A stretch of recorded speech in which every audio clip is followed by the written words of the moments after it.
अब आइए आपको दिखाते हैं विपक्षी एकता के लिए नीतीश के फॉर्मूले पर जारी बयानबाजी, जुड़ी हुई तमाम खबरें 9 सेकंड में। विपक्ष की बैठक में बीजेपी के खिलाफ सिर्फ एक उम्मीदवार होने की बात पर हुई चर्चा। इस मुद्दे पर क्षेत्रीय पार्टियों की राय अलग दिखी। पटना में विपक्षी पार्टियों की बैठक पर केंद्रीय गृह मंत्री अमित शाह का तंज। जम्मू में एक रैली के दौरान बोले, पटना में चल रहा है फोटो सेशन, 2024 में बीजेपी 300 सीटों का जीतने का किया दावा। पटना में महामंथन के बाद विपक्ष के दिग्गजों की हुंकार, 2024 में बीजेपी के खिलाफ साथ मिलकर लड़ेंगे चुनाव। पटना में हुई बैठक, लेकिन कोई ठोस फॉर्मूला नहीं निकला। अब अगली बैठक होगी जुलाई में। केंद्रीय मंत्री धर्मेंद्र प्रधान का विपक्षी एकजुटता पर निशाना, कहा कथित विपक्षी एकजुटता का शिगुफा सिर्फ काठ की हांडी है, आखिर में आपसी फूट से होगा अंत। जम्मू कश्मीर के पूर्व सीएम उमर अब्दुल्ला ने कहा, देश को बर्बादी से बचाने के लिए एकजुट हुआ है विपक्ष। केंद्रीय मंत्री अनुराग ठाकुर ने विपक्षी एकजुटता पर कसा तंज, ट्वीट कर लिखा, 2024 के चुनाव से पहले नाटक मंडली इकट्ठा हो रही है, पीएम मोदी फिर बनेंगे देश के प्रधानमंत्री। जम्मू कश्मीर की पूर्व सीएम महबूबा मुफ्ती ने कहा, गांधी के देश को गोडसे का देश नहीं बनने देंगे, बीजेपी देश में आरएसएस का एजेंडा चलाना चाहती है। विपक्षी दलों की बैठक में पहुंचे राहुल गांधी का बड़ा बयान, देश बचाने के लिए कांग्रेस बलिदान देने को तैयार है। विपक्ष की अगली बैठक शिमला में होगी, सूत्रों के मुताबिक 10 से 12 जुलाई को हो सकती है मीटिंग। पटना में मीटिंग के बाद नीतीश कुमार ने मोदी सरकार पर बोला जोरदार हमला, कहा बीजेपी देश का इतिहास बदल रही है, फिर से जीते तो संविधान भी बदल देंगे, देश के खिलाफ है सत्ता में बैठे लोग। विपक्ष की मीटिंग के बाद कांग्रेस अध्यक्ष मल्लिकार्जुन खड़गे ने कहा, 10 से 12 जुलाई के बीच फिर मिलेंगी पार्टियां, हर राज्य के लिए अलग अलग तरह से करना होगा काम। कांग्रेस नेता राहुल गांधी ने कहा कि बीजेपी और आरएसएस देश की नींव पर कर रहे हैं आक्रमण, अगली बैठक में और गहराई तक ले जाएंगे चर्चा।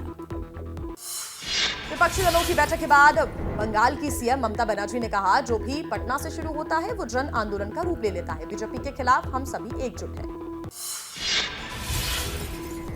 विपक्षी दलों की बैठक के बाद बोले सीपीआई नेता डी राजा, बीजेपी का 9 साल का शासन हमारे देश के संविधान के लिए विनाशकारी और हानिकारक बन गया है। विपक्षी दलों की बैठक पर यूपी के डिप्टी सीएम केशव प्रसाद मौर्य का हमला, कहा विपक्ष को मोदी फोबिया हो गया है, उनकी बैठक में कुछ नहीं निकला। तो वहीं विपक्ष की बैठक पर एनडीए ने कैसे दी है प्रतिक्रिया, देख लेते हैं 9 सेकंड में।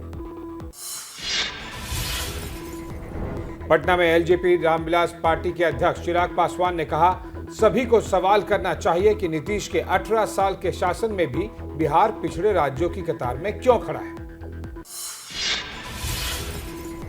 विपक्ष की बैठक को बीजेपी नेता सुशील मोदी ने बताया फेल, ऐसी मुलाकातों से नहीं होगा मोदी को नुकसान, एक बैठक में सिर्फ ये तय हुआ कि अगली बैठक कब और कहां होगी। पटना में हुई मीटिंग में सीपीआईएम नेता सीताराम येचुरी ने कहा, मोदी जी के देश में गोडसे और विदेश में गांधी जी को मानना अब नहीं चलेगा। एआईएमआईएम चीफ असदुद्दीन ओवैसी ने कहा, विपक्ष बताए जिस बैठक का हिस्सा शिवसेना है, क्या वो सेक्युलर हो गए हैं? दिल्ली के सीएम ने 370 हटने पर बीजेपी का समर्थन किया था। विपक्ष की बैठक पर केंद्रीय मंत्री नित्यानंद राय ने कहा, जनता का भरोसा पीएम मोदी के चेहरे पर है, विपक्षी नेताओं के कहने और करने में फर्क है, चुनाव आते ही सब अलग हो जाएंगे। राजस्थान के सीएम अशोक गहलोत ने विपक्ष की बैठक को बताया अच्छी पहल, भरतपुर में अशोक गहलोत ने बीजेपी पर निशाना साधा, कहा अगले चुनाव में बीजेपी को सिखाओ सबक। बैठक को लेकर बीजेपी नेता अश्विनी चौबे ने कहा, बिहार में आई है ठगों की बारात, कहा इस बारात का दूल्हा कौन होगा, विपक्षी दलों को बताया भ्रष्टाचारी और वंशवादी। महाराष्ट्र के डिप्टी सीएम देवेंद्र फडणवीस ने कहा कि विपक्षी दल मोदी को हटाने नहीं बल्कि अपने परिवार को बचाने के लिए एकजुट हो रहे हैं, यही उनका काम है। बीजेपी के अध्यक्ष जेपी नड्डा ने कहा, चुनावी ढोंग है विपक्षी एकता की तैयारी, जो लोग एक दूसरे के खिलाफ हुआ करते थे वो कर रहे हैं गला भैया। और आइए अब देख लेते हैं विपक्ष की एकता में दरार सिर्फ 9 सेकंड्स में। विपक्षी एकता में बड़ी फूट, बीआरएस को मंजूर नहीं कांग्रेस का साथ, बीआरएस नेता टीआर रामाराव ने कहा, जहां कांग्रेस है हम वहां नहीं रह सकते। कोलकाता में विपक्षी मीटिंग पर बरसे बीजेपी नेता शुभेंदु अधिकारी, कहा यह परिवारवाद और भ्रष्टाचारियों की बैठक है, इस बार मोदी जी 400 के पार। बिहार में बीजेपी के नेता शाहनवाज हुसैन ने बैठक को लेकर कहा, अभी हाथ मिला रहे और बाहर निकलते ही झटका देंगे। ब्रांड मोदी को कोई चुनौती नहीं है। विपक्षी मीटिंग में कांग्रेस और आप के बीच तकरार, आम आदमी पार्टी ने कहा कि हम सबके साथ मिला है, लेकिन कांग्रेस का साथ नहीं हम दे रहे। अगली बार कांग्रेस जहां होगी आपका जाना वहां मुश्किल होगा। एक तरफ बैठक, दूसरी तरफ आम आदमी पार्टी का कांग्रेस पर निशाना, कहा बीजेपी कांग्रेस में डील हुई है, कांग्रेस को अपना स्टैंड क्लियर करना चाहिए। विपक्षी बैठक में सीपीआई-एमएल के दीपांकर भट्टाचार्य ने कहा, अरविंद केजरीवाल सिचुएशन को मिसलीड कर रहे हैं। 370 खत्म करने में भी केजरीवाल ने बीजेपी का समर्थन किया था। बिहार में विपक्षियों की बैठक को बीजेपी ने भ्रष्टाचारियों की बैठक बताई। पश्चिम बंगाल में नेता प्रतिपक्ष शुभेंदु अधिकारी ने कहा कि इससे कोई असर पड़ने वाला नहीं है। विपक्षी बैठक पर सुहेलदेव भारतीय समाज के राष्ट्रीय अध्यक्ष ओम प्रकाश राजभर का बयान आया सामने, बैठक को अच्छी पहल बताया, मायावती को भी साथ देने की बात कही। जैसे ही घड़ी का काटा दोपहर 2:30 पे आए, बबीता जी का दिल सास बहू साजिश के लिए मचल जाए।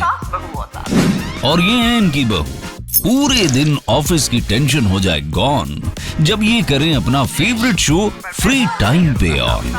इनकी तरह आप भी देखिए अपना फेवरेट शो अपने टाइम पर और डाउनलोड कीजिए एबीपी लाइव ऐप अपने स्मार्ट टीवी पर।